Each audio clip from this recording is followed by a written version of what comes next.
GMB alias Preso, debt collector gadungan di Depok, Jawa Barat mengaku memiliki ribuan data kredit motor dari sebuah aplikasi. Dengan membayar Rp150.000 sampai Rp200.000 saja, kata Preso, dia sudah bisa mengantongi ribuan data kreditan sepeda motor dari berbagai daerah di Indonesia.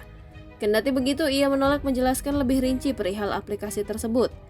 Ada di datanya beli dari aplikasi, ada di situ datanya. Satu kali beli dapat ribuan data se-Indonesia, kata Preso saat dihadirkan dalam rilis perkara Mapolres Metro Depok Selasa 14 November 2023. Usai menentukan targetnya, Preso langsung mengamati korban.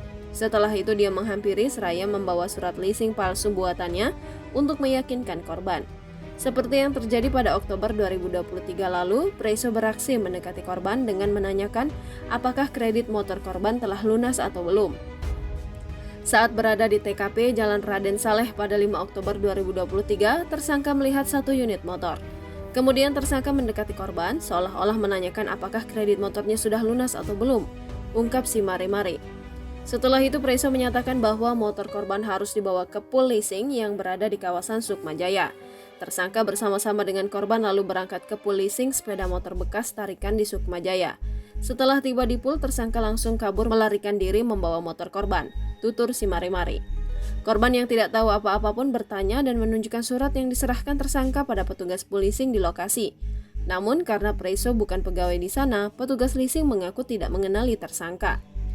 Korban akhirnya melapor ke Polres Metro Depok. Saat proses penyelidikan, polisi yang melihat tersangka di Jalan Raya GDC langsung meringkusnya.